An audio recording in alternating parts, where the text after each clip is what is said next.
Hey guys, so if you have a license plate with rusted on bolts and you cannot get them off with the regular screwdriver, we tried a flathead, we tried a Phillips head, like nothing. We tried rust remover, WD-40. Literally nothing would get these bolts off. I had several different guys try, super strong guys, like it just was not coming off. I was told maybe cut it. I just didn't know what to do. So this is how you can get any license plate off with rusted on bolts. We didn't even have to put on WD-40 again with these vice grips.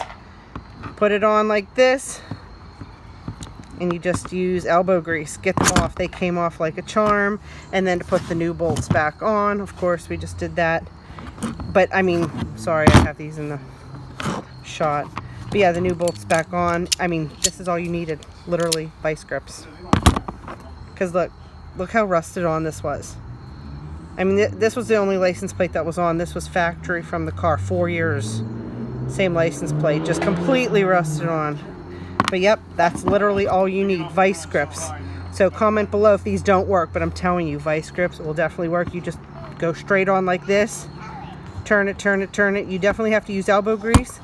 But like I said, we didn't even need to use WD-40 or anything. We used that days and days ago, and Came got these and relative got them off for us. So all right, thanks for watching.